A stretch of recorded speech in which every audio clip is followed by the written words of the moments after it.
Um, so I am delighted to introduce Dr. Danielle Warren, Professor of Management and Global Business at Rutgers Business School, Ushma Pandya, co-founder of ThinkZero, and Jacqueline DiDonato, who is a graduating senior at the Rutgers School of Environmental and Biological Sciences.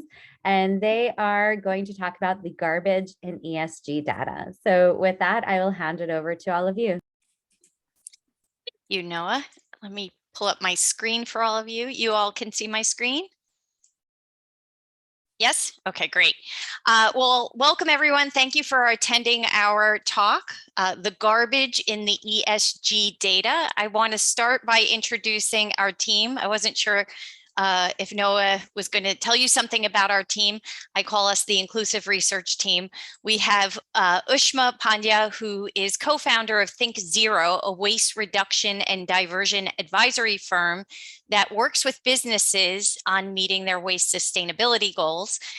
Prior to launching ThinkZero, Ushma held senior management roles in American Express, Booz & Company, and Katzenbach Partners, and she advised organizations such as the Environmental Defense Fund, the Department of Environment of the City of Chicago, and Acumen on launching environmental initiatives. She's a member of the Manhattan Solid Waste Advisory Board and the New York City chapter of the New York League of Conservation Voters. She was previously on the board of Sustainable South Bronx, where she oversaw the for-profit subsidiary Cool Roofs that worked on cooling and greening roofs throughout New York City. And she holds degrees from Georgetown, Columbia, and Harvard, and is certified as a true zero waste business associate and a lead green associate. And then we have Jacqueline DiDonato, who, as Noah mentioned, she's a graduating undergraduate student. She'll be graduating this May, and she's majoring in environmental policy, institutions, and behavior with a dual major in business and sustainable global food systems at Rutgers School of Environmental and Biological Sciences. She was a policy intern for the New Jersey League of Conservation Voters, where she is currently volunteers to advocate for environmental policy change within our state. And she was a policy intern, or she was a sustainability intern with Covanta, a waste to energy company, where she analyzed landfill methane policies and state GHG inventories. Her current capstone project as a senior, it focuses on food waste and food security policy solutions. And then there's me. I'm just a faculty member who's been at Rutgers for about 20 years. I specialize in business ethics. A subset of my research focuses on corporate social initiatives, especially those related or might be regarded as woke or woke washing. And I have another stream of research separate from this one where I look at how we might reduce stigma associated with usage of campus food pantries. And I regard us as the inclusive research team because I think it's kind of fun that we've brought together a mix of perspectives, right? So Ushma, I just ran through all of her accomplishments. She's a practitioner with and a topic expert with loads of industry experience. And then we have Jacqueline, who's an undergraduate student and a rising topic expert with a very strong policy focus. And I'm a faculty member with an eye on academic literature, and I like crunching numbers. And so it's kind of fun that we've all come together and we've been working on this research for several years. And what we're excited to do is give you some very preliminary results associated with one slice of our data. And we're each going to take turns presenting. So I think that's also going to be neat. I hope you bear with us as we switch around who's presenting. And I just want to run through for you an outline of our talk.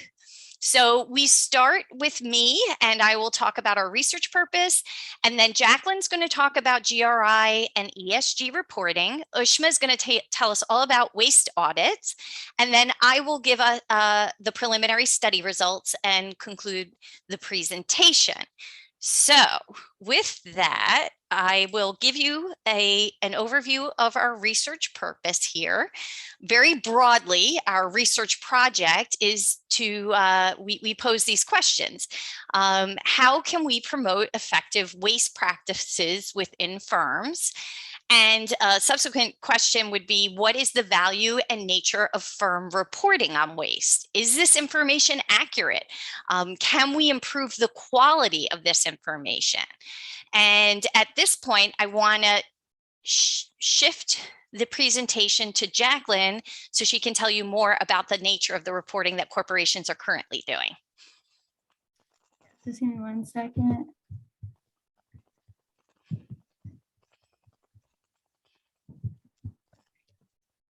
Okay, can you see my screen? Okay. Yeah. Perfect.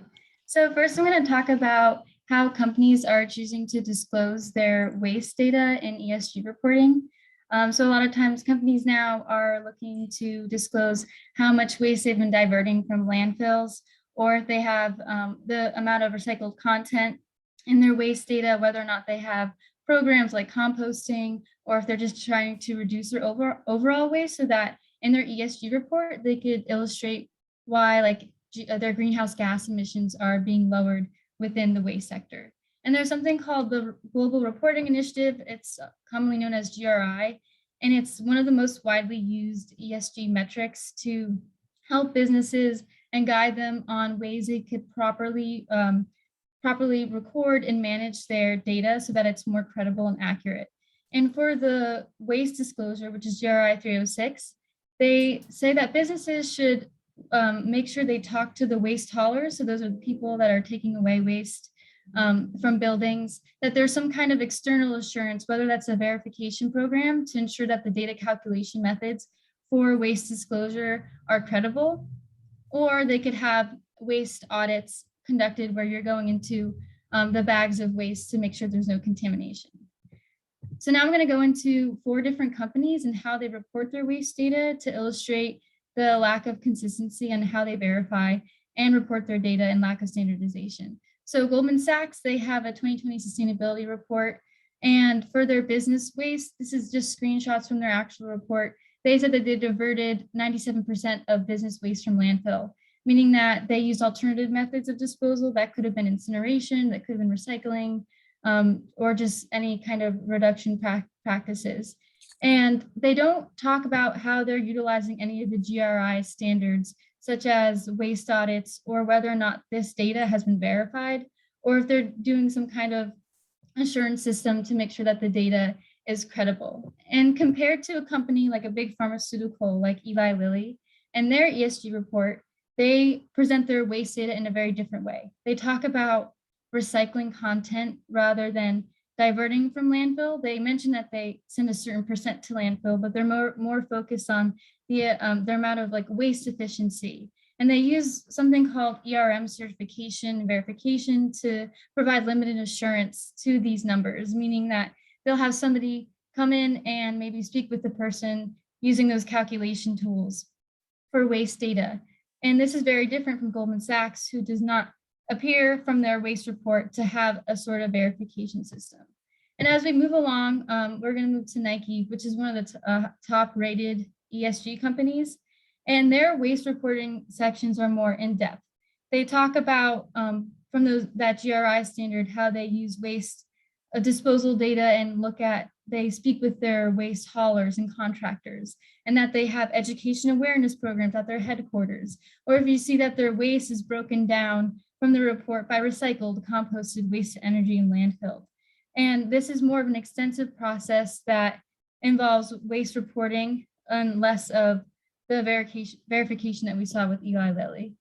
And finally, there's Zoetis, which is an animal product, one of the largest animal product companies. They're known to be one of the more sustainable companies in their industry. And they break down their waste in a similar way to Nike, but they talk about down here on number 2, how they're undergoing a data integrity review, which could be listed under a type of assurance that the GRI standard mentioned, and how they would like to have better data process management for their waste data, and that they need to do a better job with how they separate their waste streams to prevent contamination. And so from these 4 companies, I'm just illustrating how each company reports their waste data. The type of verification they use doesn't always align with the GRI standard, and a lot of it's voluntary, to show that there's a lack of standardization when reporting your waste data within the ESG world. And so now I'm gonna stop sharing, and pass on to Ushma, who'll talk about waste auditing. Thanks, Jacqueline.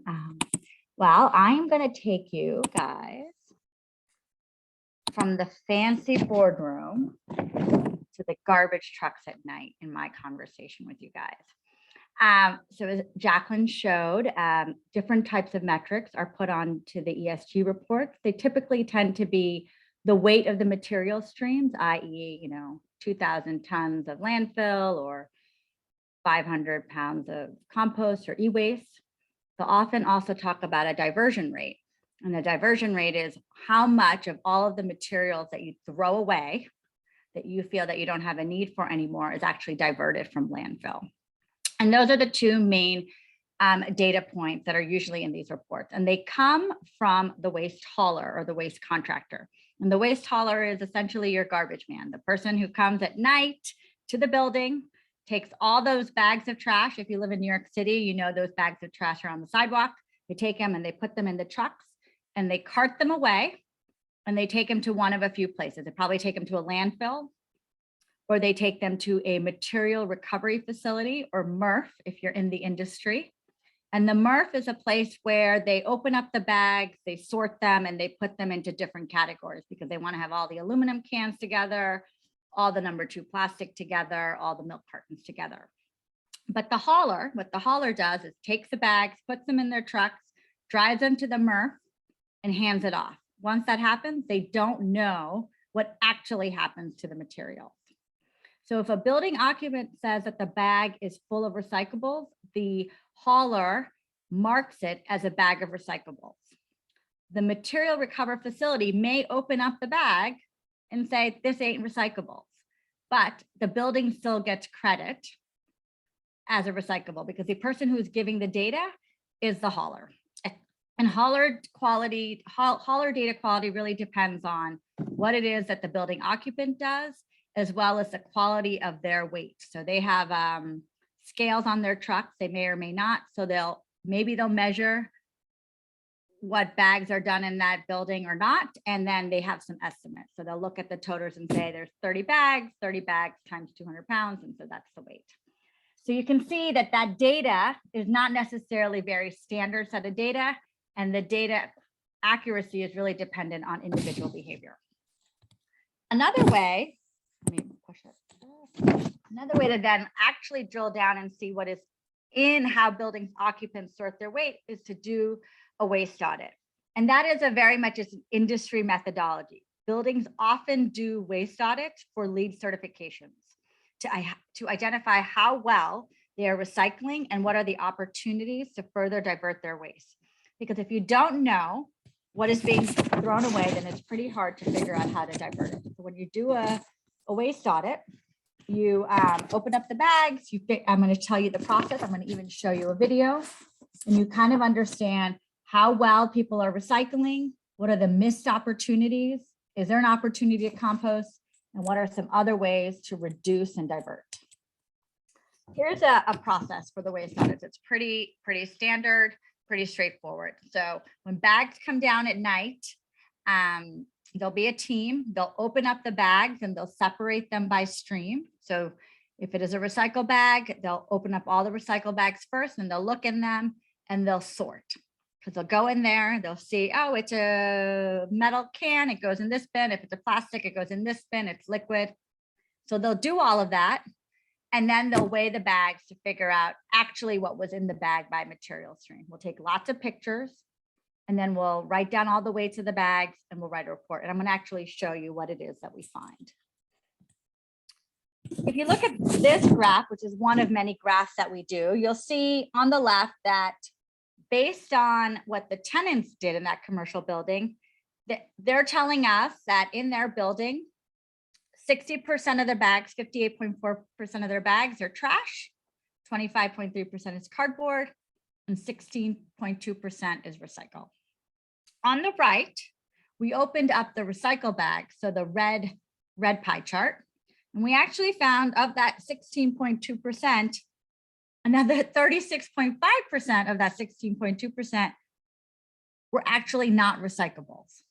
So in this case, the hauler will mark hey, the building did 82 pounds of recycle. When we open up the bags, you actually know about 36% of that 82 pounds is not recycled. We also do drill downs like this. So here you'll see by tenant and floor. I've obviously whited out who the tenants are, but here you can see that 3 of the tenants, the purple bar is what I put in, 3 of the tenants of their recycle bags, less than 50% was actually recycled, right? So there is a fair amount of contamination in the recycle bag. And it's only when you open it up and sort it that you get that data. At the building level, we give a report finally to the property managers where we'll say, okay, in your trash bins, 91% of what you put in the trash is trash, but what 9% of what you put in the trash is actually not trash. It could have been reused, it could have been composted, it could have been recycled. On the flip side, about 46% of what you put in the recycle bin should not have been in the recycle bin. So it's not recyclable, right? But you're going to get the credit for that. And you might ask, well, why is that the case? I'm sure if you guys think in your own life, if you have an item in your hand, you're going to say, well, what do I do with it? And I think a lot of times when people, there's confusion or desire to recycle. So coffee cups are a perfect example. Often they're found in the recycle bin, but they actually need to be placed in the trash bins. Here's styrofoam. People don't take apart the styrofoam out of the packaging, they put in the recycle, it's not recyclable. Food is often in the recycle bin.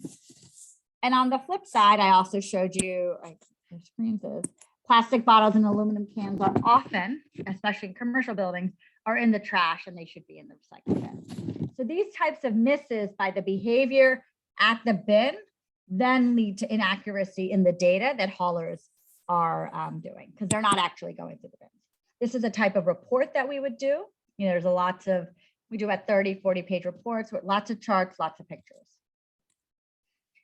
I'm going to just show you about 2 minutes of a video so you can see what is it like. You can kind of come in and see what is it like to sort some trash. And I think I need to do one thing, which is share my sound. Share sound. Okay. Let's do a little demonstration on how to sort. Whoops. I'm opening up a bag of trash. And this is a paper bag, seeing what's inside. Sometimes there's food, sometimes there's ketchup packets, emptying the bag. And it's just paper bags. So I'm putting the paper bags as is into the paper bin. These are all pieces of paper that I'm gathering and then putting into the paper bin.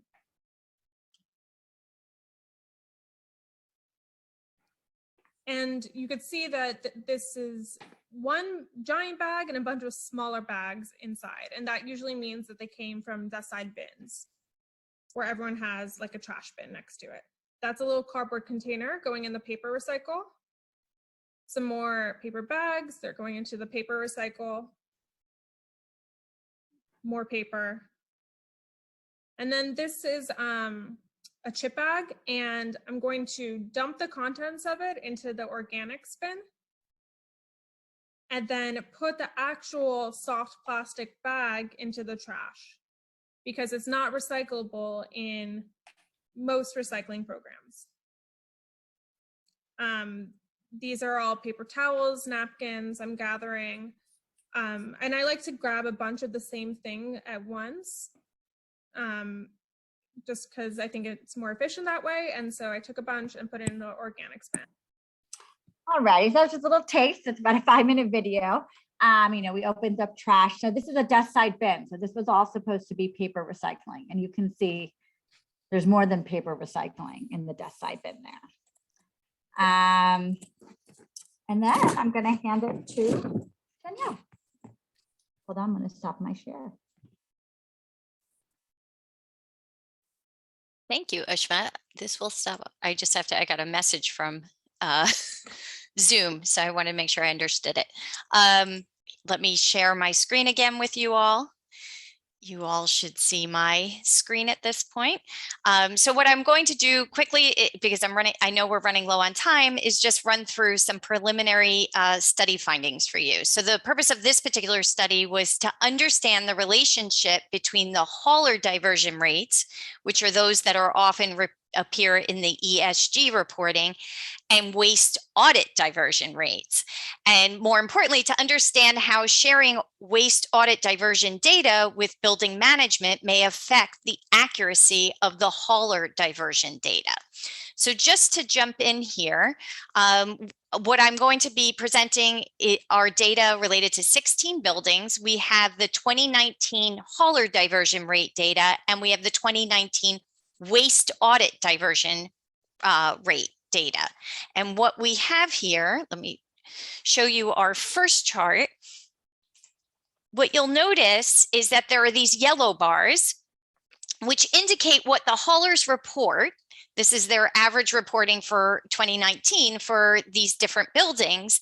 This is what they're reporting as the diversion rate, and the purple bars show the diversion rates from the waste audits. And you'll note how much higher the yellow bars are relative to the purple bars. The hauler data looks a lot better than the waste audit data. And you'll notice that certain buildings indicate a diversion rate of over 60%. There's at least 2 buildings here that are over 60%, whereas if you look at the purple bars, no building reaches a diversion rate of 40% based upon their waste audit data. So you can see that there's a difference. Another way to look at this difference is this next chart. Here, the yellow bars indicate what the haulers report as the diversion rate and what the waste audit reports as the diversion rate in the same exact month. And this is the difference between those numbers. And you can see that for some buildings, it's quite high. The hauler data, we find a substantial difference exists between the diversion rates of the hauler company and the waste audits. As a reminder, the hauler diversion rates are based upon the building occupants putting their waste in the right bins, whereas the waste audit entails actually opening up the bags and properly categorizing the waste, as Ushma just showed us. So not only is it informative to note that this gap exists, but the findings suggest that there might be some value in conveying this information to the buildings themselves, because what we find, I'll show you with the next 2 slides, is that the data, the gap between the hauler rate and the waste audit rate gets smaller after they get the waste audit report. And so I'll show you through 2 slides what I mean by that. So they get a bit more aligned. So here's the first chart where I'm showing you the purple bar is 3 months prior to the waste audit. That's the size of the gap between the hauler rate and the waste audit rate. And then the yellow bar is the gap after 3 months after we give them the waste audit report. Another way, I actually think this next chart is easier to interpret. Here we have this first bar is the average of all buildings, what the gap is between the hauler diversion rate and the waste audit diversion rate 3 months prior to the audit, and it's 20%. That's about the average difference in terms of their diversion rate difference. And then 3 months after they've received their audit report, their waste audit report, it reduces to 12%. So they're getting more accurate. We attribute this shift to an improvement in building practices. So the waste audit, we assume, provides information to the building managers, and to the extent that this information is used to inform the building occupants are better able to sort their waste. So we saw this as a sign that educational initiatives could help with the accuracy of the hauler data, which then in turn would help with more accurate ESG reporting. So just to conclude, because I know we're running low on time, Heavy reliance on hauler data may be providing businesses with a distorted view of waste reduction initiatives, and that businesses could be presenting a distorted data to the public when they report hauler data in their ESG reports, because hauler data accuracy depends upon building occupants sorting correctly. And our preliminary study findings suggest more granular data can shift behavior if conveyed through learning initiatives. So we could potentially improve the accuracy of the hauler data and subsequently the ESG data. So that's what we had for you today. I want to thank you all for attending and listening to our presentation. I wanted to know in our remaining time if you have any questions for us. And I probably should pull up the chat to see if we're, nope. Danielle, and all Ushma, Jacqueline, I just think this was such a great presentation. I see that we do have a comment from Arlene Nicholas in the chat if you'd like to address that one. But I think this was, for me, very enlightening in terms of the gaps. And so I really appreciated you highlighting those as well.